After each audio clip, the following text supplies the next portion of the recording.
Tim SAR gabungan Malaysia kembali menemukan 2 jenazah kapal pengangkut tenaga kerja Indonesia ilegal yang karam di perairan Tanjung Leman, Mersing, Johor, Malaysia. Kedua jenazah berjenis kelamin laki-laki itu ditemukan di pantai Tanjung Leman, Mersing, Johor. 2 jenazah tersebut langsung dievakuasi tim SAR gabungan ke rumah sakit setempat.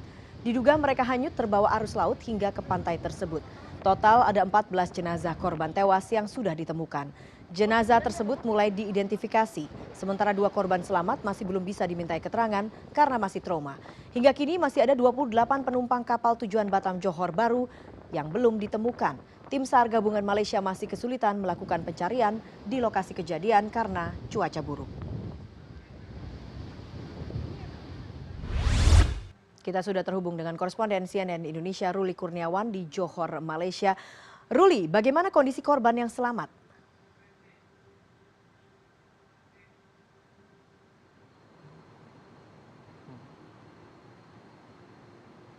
Ya, Eva dan pemirsa, data dari KJRI Johor Baru Malaysia sudah ada 6 orang korban selamat dan sudah dilakukan perawatan di rumah sakit.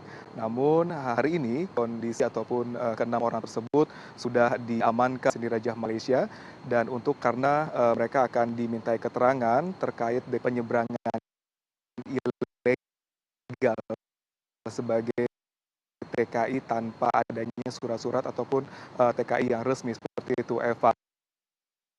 Dan nampaknya menurut dari KJRI memang sulit untuk bisa bertemu dengan ke-6 orang korban yang selamat ini karena memang masih mengalami shock dan memang masih dalam penyidikan dari pihak kepolisian karena akan digali lagi sebenarnya seperti apa jaringan akhirnya terus terjadinya adanya aktivitas TKI ilegal yang masuk dari Indonesia menuju ke wilayah Malaysia ini.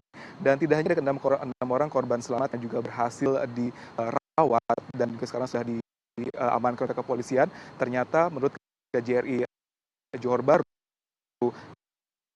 dipikirkan ada 13 orang yang juga selamat namun melarikan diri. Dan kenapa menduga bahwa ke-13 orang ini mereka takut apabila nanti mereka bisa dibilang diselamatkan oleh pihak KJRI maupun dari pihak Malaysia, mereka akan deportasi ke Indonesia dan nanti ketika mereka dideportasi mereka akan dikenakan blacklist di mana mereka tidak boleh kembali ke Malaysia dalam kurun waktu 5 tahun dan hal inilah nampaknya yang diduga mengapa akhirnya mereka menolak untuk dirawat ataupun untuk mendapatkan pendampingan seperti itu dan mereka memutuskan untuk melarikan diri dan menjauh dari jangkauan KJRI maupun dari kepolisian Malaysia. Dan Eva dan pemirsa, saat ini saya berada di depan ruang forensik Rumah Sakit Sultan Ismail di Johor Baru, Malaysia, di mana saat ini tim dokter forensik sedang melakukan otopsi dan juga identifikasi dari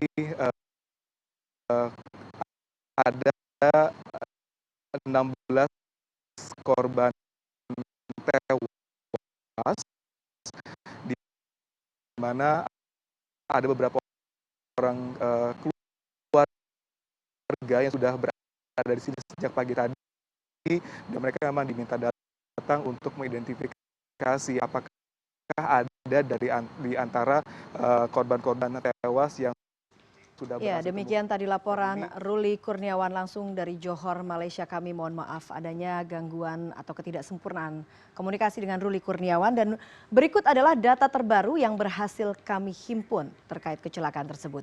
Diperkirakan jumlah penumpang yakni 40 orang dengan korban meninggal sebanyak 14 orang yang terdiri dari 7 pria dan 7 wanita. Sementara korban selamat sampai saat ini berjumlah 6 orang yang terdiri dari 1 pria warga negara Malaysia, 4 pria warga negara Indonesia dan 1 wanita warga negara Indonesia.